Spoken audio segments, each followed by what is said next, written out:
আলহামদুলিল্লাহ ওয়াসসালাতু আলা রাসূলিল্লাহ আম্মা বাদ। সম্মানিত দিনী ভাইরা, আমরা সকলে জেনেছি গত রবিবার অর্থাৎ মে মাসের দ্বিতীয় রবিবার পুরো বিশ্বব্যাপী মা দিবস পালন হয়েছে। আমি বলতে চাই মা দিবস কি, কখন থেকে শুরু হয়েছে মা দিবস, ইসলাম মা দিবস সম্বন্ধে কি বলে এবং ইসলামে মায়ের অধিকার কতটুকু আছে সে বিষয়ে আমি কিছু আলোচনা করতে চাই। আসুন প্রথমে মা দিবস এটা কাদের সংস্কৃতি, কোথা থেকে আসলো? আজ থেকে প্রায় 120 বছর পূর্বে 1908 সালে আমেরিকার আনা জারভিন্স নামক একজন মহিলা তার মাকে স্মরণ করার জন্য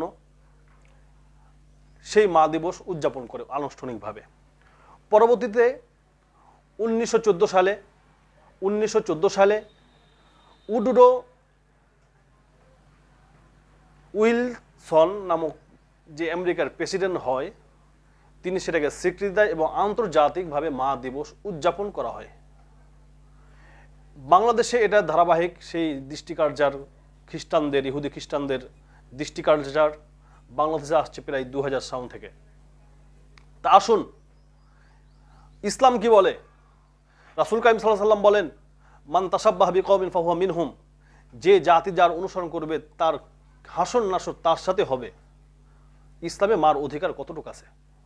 আল্লাহ রাব্বুল আলামিন পবিত্র কোরআনে সূরা বনী ইসরাঈলের মধ্যে বলেন, ওয়াকাদা রাব্বুকা আল্লা তা'বুদু ইল্লা ইয়্যাহু ওয়া বিল ওয়ালিদাইনি ইহসান ইম্মা ইয়াবলুগান্না ইনদাকাল কিবরা আহাদুহুমা আও কিলাহুমা ফালা তাকুল লাহুমা উফফিন ওয়ালা তানহারহুমা ওয়া কুল লাহুমা কওলান কারীমা।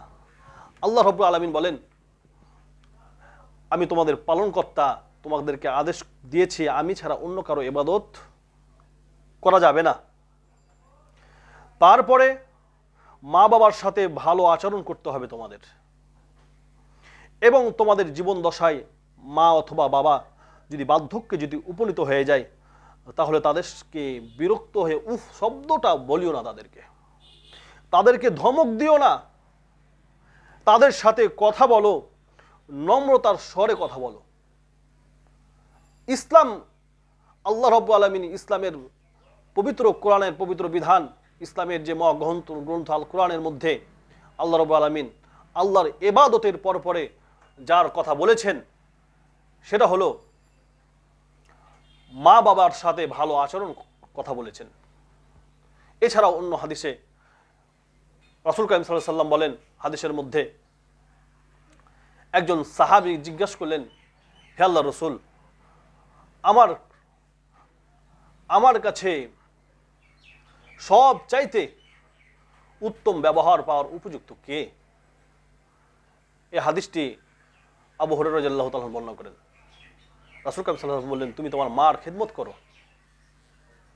আবার বললেন, তারপর আমি কার করব? আবার বললেন মার, আবার জিজ্ঞাসা করলেন, আবার বললেন মার। রাসূল সাল্লাল্লাহু আলাইহি ওয়াসাল্লাম 3 বার মার কথা বলেছেন, তারপরে বাবার কথা বলেছেন।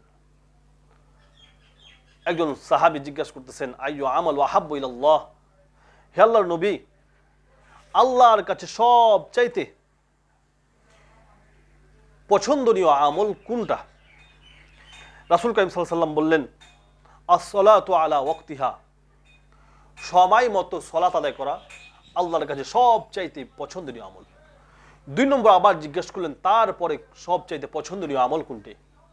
রাসূল কারীম সাল্লাল্লাহু আলাইহি ওয়াসাল্লাম বললেন, বিররুল ওয়ালিদাইন, মা বাবার সাথে ভালো আচরণ করা, ভালো ব্যবহার করা। আবার প্রশ্ন করলেন, 3 নম্বর বললেন, আল জিহাদু ফি সাবিলিল্লাহ, আল্লাহর রাস্তায় জিহাদ করা। রাসূল কারীম সাল্লাল্লাহু আলাইহি ওয়াসাল্লাম অপর এক হাদিসের মধ্যে বলেছেন যে মা বাবার সন্তুষ্টি তোমার জান্নাত, মা বাবার সন্তুষ্টি অসন্তুষ্টি তোমার জাহান্নাম। এছাড়াও ইসলামের মধ্যে মার অধিকার সম্বন্ধে অনেক কথা আছে, কিন্তু দুঃখজনক বিষয় হলো সত্য, আজকে পশ্চিমা দৃষ্টি কালচারের দিকে তাকিয়ে আমরা, যে মা বাবা এত কষ্ট করে আমাদেরকে বড় করেছে, আজকে সেই মা বাবাকে স্মরণ করার জন্য একটা দিন আমরা বেছে নিই, সেই দিন আমরা মা দিবস পালন করি।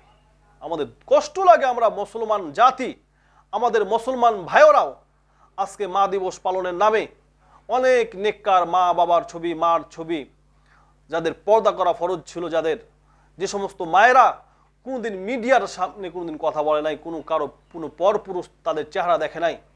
আজকে মার সেলিব্রিটি জানাতে গিয়ে, মাকে স্মরণ করতে গিয়ে ফেসবুকে, ইউটিউবে, বিভিন্ন জায়গায় সামাজিক যোগাযোগ মাধ্যমে সেই দিনদার মার ছবিকে আপনারা ওপেন করে দিয়ে আজকে মাকে দেখার সুযোগ করে দিচ্ছেন। নাউজুবিল্লাহ।